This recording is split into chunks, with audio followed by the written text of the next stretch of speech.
IG Live. I am super excited because we are going to be doing a very quick sew along to show how to make this variation of the Madalynne Simplicity 8435. Now, this pattern has been out for about 4 years now, and during the pandemic, for some, I don't know what came over me, but I was like, I'm going to bring this out and I'm going to make a bodysuit. I have some of this extra fabric left. Make one. And I'm not going to make it with the center front placket. I'm going to make it with V-neck and size jeans. I was like, man, I want more of these. So I made more. I made a white and a black one featuring this black striped mesh. It also comes in white. And then I made another one and another one. I just, like, they're just so easy to make. They're so versatile. You will see that when I go over the making and sewing, that it's really easy to sew. I'm whipping these in about an hour and 15 minutes. So that's pretty good. Another reason why we're doing this so long, one, is I want this to be a resource for everybody who buys the kit, because there are 3 kits available now. And when I first came out with them, I didn't actually plan to come out with bodysuit kits, but again, I made one using fabric that I had left over. Everybody loved it, so I made it into kits. And then people got the kits and said, hey, I love this kit that I got, but it doesn't feature the center front placket. How do I sew it? So you'll see that it's so easy, but I wasn't planning on it being like a kind of like a DIY kit, so I didn't have all the necessary resources there to kind of walk you through how to do this variation, but it's so easy. Once I show you, it'll be so easy. But before I get into the pattern making and sewing, a couple questions that came up is about styling. So I know I'm a B cup, but I know that there are women that are C, D, double D, F, G cups, and they are asking themselves, you know, is this going to be okay for full busted ladies? 2 things for you. One is that the kits come with 2 options. So you can get a lining that is a standard stretch mesh, like or you can get it with a power net. So the power net is going to add more stability for full busted and plus size gowns. The other thing is that you can use it as a layering piece. So I know I have the deep V here and I'm not wearing a bra underneath, but you can wear a bra underneath if you want to. I do. I've actually gone out to like a bike ride and stuff like that, and I just don't want things popping out, so I put on a bra, the bare bralette, wear it underneath. So if you are a double D, sorry about that, there was a connection issue. So if you are a D, double D, full busted plus size gal and you don't feel comfortable with this deep V, you can wear a bra underneath, and this is kind of a layering piece. Another thing is that I actually wear, so because this is a striped mesh and a stretched mesh underneath, I actually wear the little nipple covers over my nipples because I just don't want my nipples showing throughout the day. So I won't be showing that, but there are nipple covers underneath here to prevent any nipples from showing through. That's just like an FYI. So this is going to be a quickie sew along. I'm going to, one, go over the fabrics that are in the kit, why I chose it, because this is striped mesh. The back is a dynamic mesh, why I chose that. The pattern alterations that I made, and then I'm going to show you the sewing. I'm not going to go through all the sewing. The armhole and the leg openings are sewn or finished with a picot elastic. So what I'm going to do is I'm going to show you how I connected it to the neck, and I'm just going to show you that step. But you will use that same method to attach it to the armholes opening. nothing different. So I'm recording this on my camera so that I can post it to Instagram, IGTV, as well as YouTube afterwards. So as I switch scenes, if you will bear with me as I take like a 1-2 minute pause to set up my cameras at each scene, so that y'all can be gone in 24 hours. So let me switch to the first scene.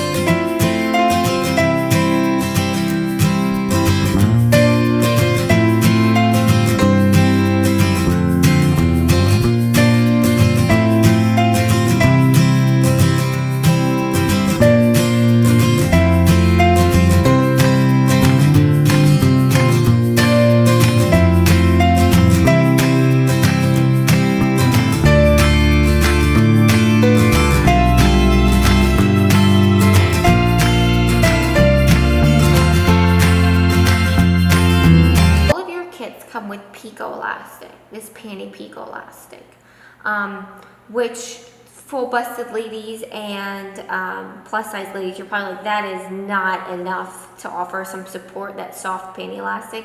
So if you have that power net is going to provide the support that you need, and this will be soft around your armholes, neckline, and leg openings. So I'm going to attach it to the neckline, and I'm going to use a zigzag stitch. And you're probably thinking, well, why do you use a zigzag stitch? So zigzag stitches on stretchy fabrics, because zigzag stitches stretch, straight stitches don't. So I am using Fab's Creative Icon. I am using a polyester thread, a Microtex needle, and make sure everything's threaded here. Okay, cool. So the key to this is, let me turn it right side out.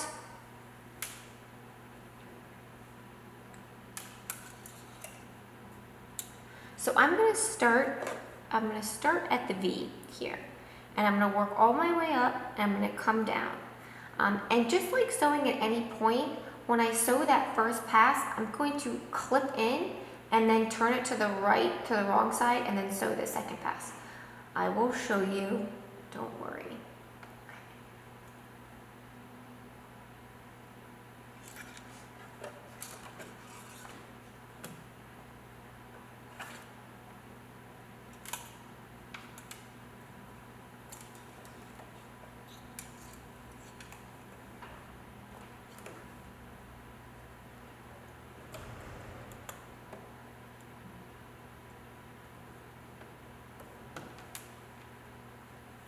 So I'm going to lay my picot elastic with the right side up.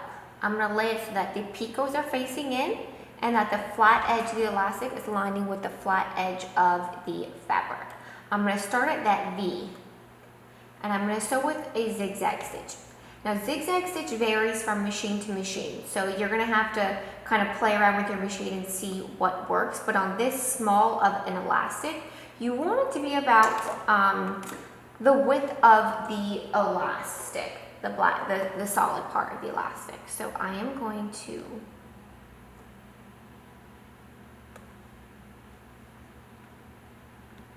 I'm going to start with a zigzag stitch. Again, it'll vary from machine to machine.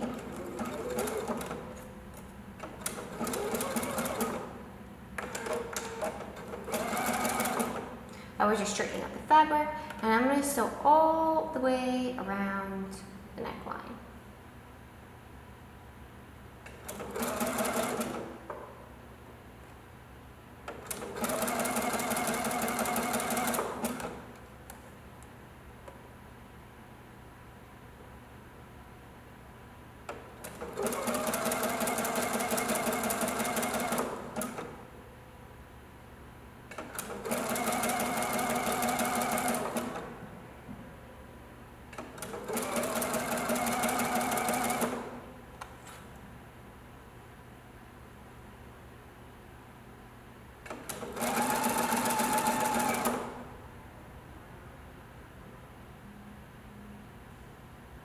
Somebody just asked, how do I get the measurements for the elastic for the armhole and the neck opening? So I don't pre-cut my elastics. There is a video on my IG my IGTV, and I go over how I don't cut my elastics. I just sew it with a certain amount of tension on it.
Okay, so I am approaching the V where I started. So I am going to, essentially you want to start and end your stitches at the same point. Now it's okay if you don't. I will show you what I'm talking about.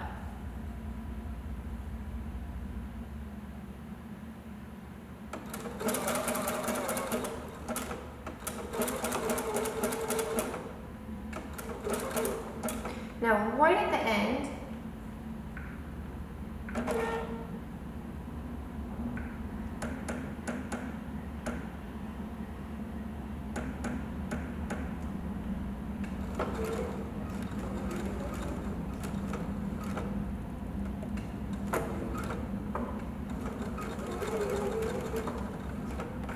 so right at the end, I switched to a straight stitch, and I will show you why.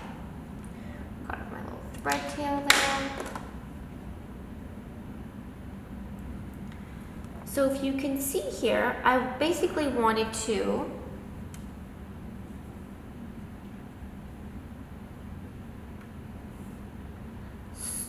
I started my zigzag stitch there. In order to stop it at the same point, I had to switch to a zigzag stitch.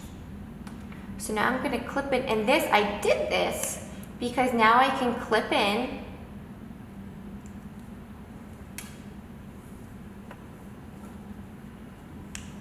it's got all jiggity here. So now I'm going to clip into that point, and that will allow me to flip the elastic to the right side, or to the wrong side, and then sew the second pass. So now I'm going to flip it to the wrong side, both of these elastics.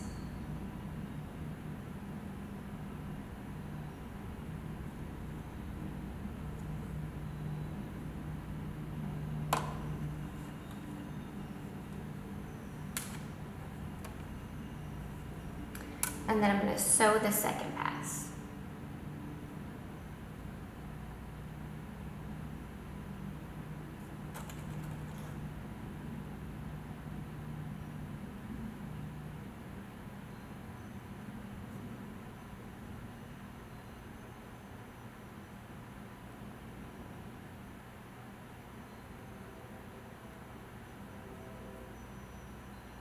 Takes a little bit of maneuvering to get it to fold over right, but you can do it.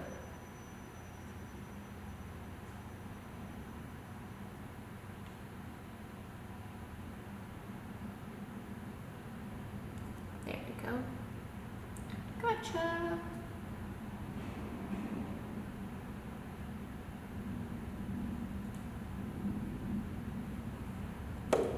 All right, so I've folded my elastic to the wrong side, and now I'm gonna sew my second pass. Oop. Didn't mean to do that. I'm gonna start at the same place.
So I didn't overlap,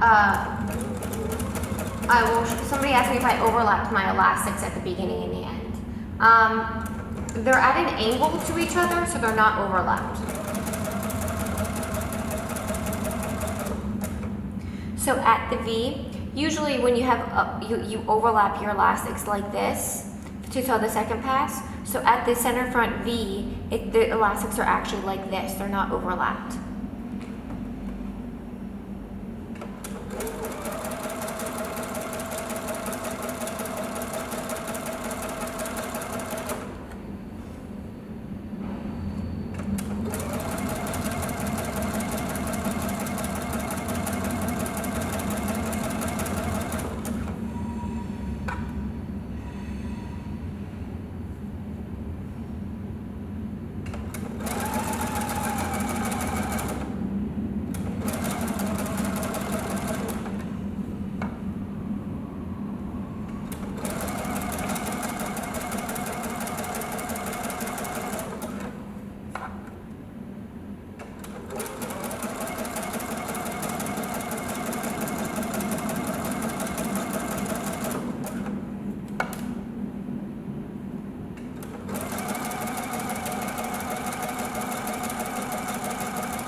So I have attached the elastic at the neckline. Let me give you like a little,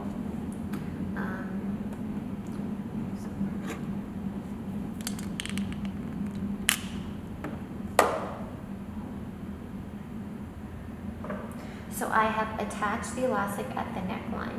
So somebody asked me if I overlap it, so they're at a V. So they're not overlapped. But that's a great question, because when you attach it to the armholes and the leg openings, you will have to overlap them about 1/2 of an inch.